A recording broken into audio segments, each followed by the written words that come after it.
Muy buenas noches, bienvenidos a Así Somos. En esta jornada, junto a Monty, junto a Salfate, intentaremos develar el entramado tras el escándalo financiero inmobiliario que enfrenta el Vaticano.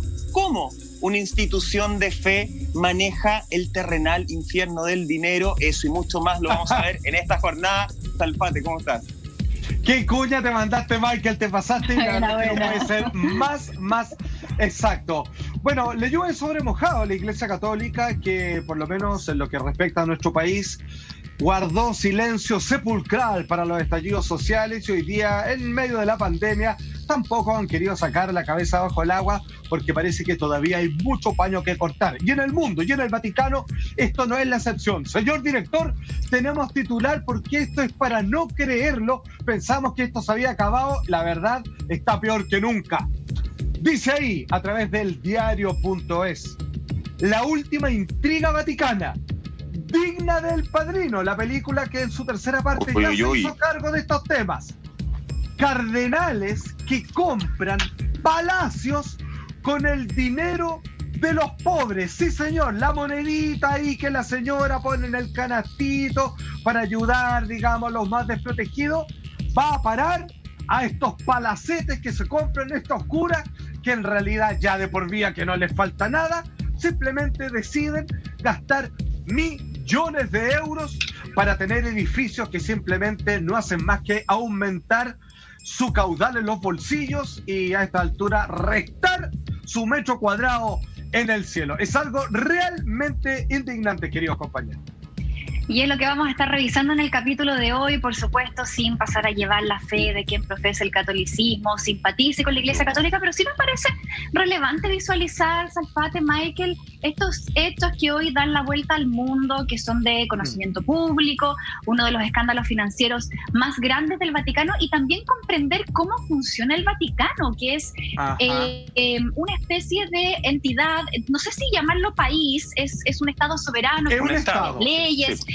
Tiene su propia jurisdicción, tiene su banco. Ya vamos a ir ahondando en eso para poder comprender entonces el marco, el contexto de este escándalo que no deja de llamar la atención y se sigue sumando a otros antecedentes lamentables de la Iglesia Católica que hemos descubierto durante los últimos años.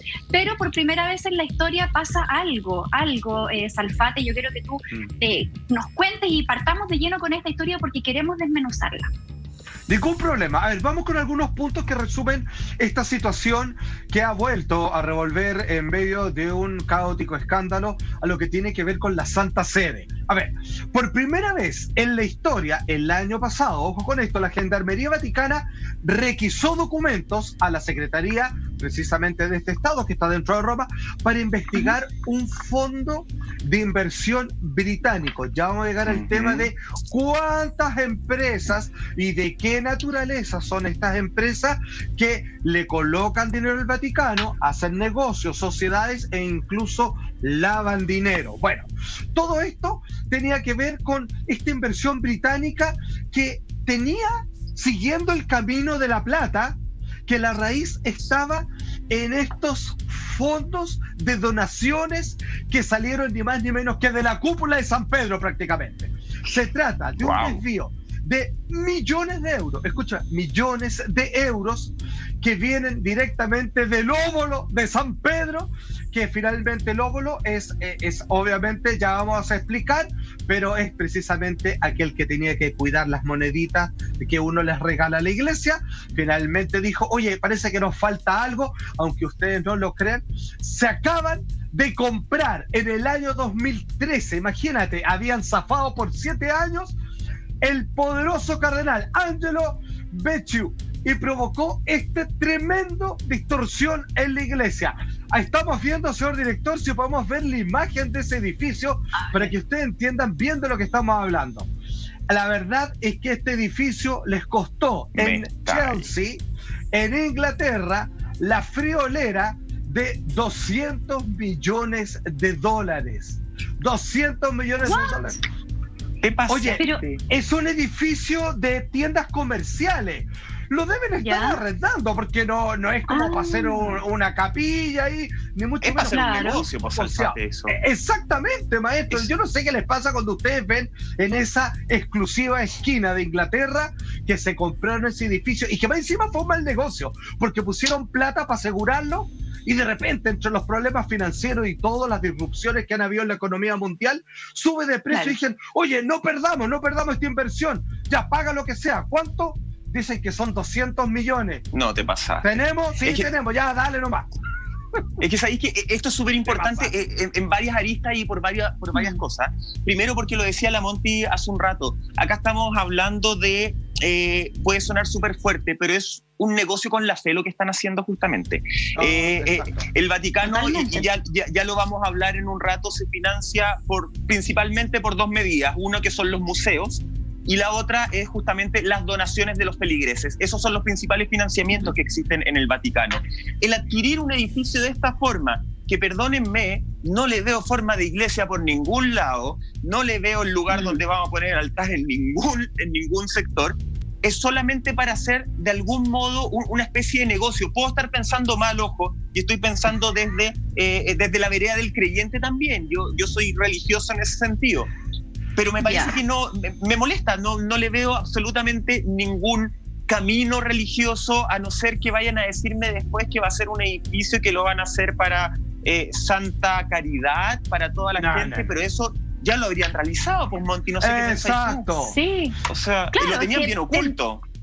Tendría lógica si fuera una inversión pensando en que esos réditos se van a ocupar, por ejemplo, para construir hospitales en países donde hay mucha pobreza, por ejemplo, o para ayudar en educación. Pero esas platas, ¿dónde se van? Si ese es el tema. Ahora, yo no sé si sea correcto o no que el Vaticano invierta platas en la bolsa de valores, por ejemplo, o que invierta en otro tipo de cosas, porque si ellos tienen su propio banco y necesitan generar fortuna, pucha, tampoco parecería tan descabellado que quisieran hacer más fortuna, siempre y cuando esa fortuna sea aplicada en lo que corresponde. El principio de la iglesia es ayudar al prójimo, y si se ayuda al prójimo, uno diría, genial que lo hagan, porque de alguna forma se está como autofinanciando esta obra de buena fe.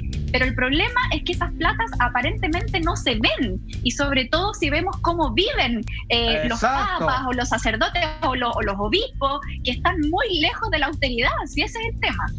Absolutamente, querida amiga. Usted ya vio el edificio y, como bien decía Michael, esto fue adquirido el año 2013, fue la reserva, el pie, por así decirlo, y finalmente terminaron desembolsando 200 millones de euros, para que usted vaya entendiendo, y usted puso la plata en una de esas. A ver, vamos al siguiente titular, porque esto nos llega de La Nación, de Argentina, porque ya hubo un arresto, y esto es solo la punta del iceberg. Dice así: el Vaticano arrestó a un broker, ¿cierto? Un corredor, digamos, de la bolsa, involucrado en este escándalo en particular inmobiliario. Déjame hacer un pequeño paréntesis a propósito de lo que muy bien nos estaba documentando Monty, y es que en la historia de la Santa Sede, cuando finalmente el Vaticano decía hacer un banco, y algunos dijeron, un banco, pero nosotros queremos que ver con el manejo de dinero, porque un banco en esencia es colocarle precio al dinero de los otros,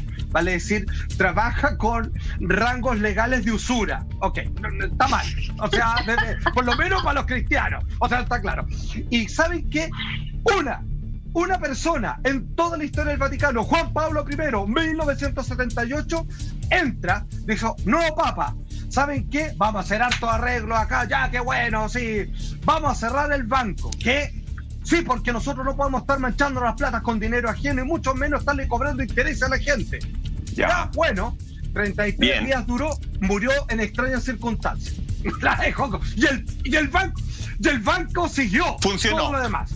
Funcionó. Claro. Vamos a titular entonces: el Vaticano arrestó a este broker involucrado en este escándalo inmobiliario. Esto fue certificado a través del Papa Francisco, ¿cierto?, actual Suma Pontífice. Esto pasó hace nada. Fue la noche del pasado 5 de junio. Acuérdense de este nombre, porque cuando él comience a hablar, van a volar cabezas. Es Gianluigi Torsi, broker, corredor de la bolsa italiano, involucrado en este escándalo por esta millonaria compra realizada por la Secretaría del estado del edificio de Londres que ustedes acaban de ver y que hasta el día de hoy sigue siendo una galería comercial. Ahí estamos viendo imágenes de la persona que finalmente es arrestada y vamos entendiendo un poco quién es. Él es entre otras cosas, agente inmobiliario. Él lo interrogaron. Cuando esto sale a la luz, se lo llevan para la capacha y le dicen, ya, ¿qué hay de cierto en esto? Usted está siendo como de corredor de propiedades entre estas compras del Vaticano, que no se siente en la responsabilidad de tabular en los balances financieros porque son donaciones. ¿Qué está comprando esto y con qué intención?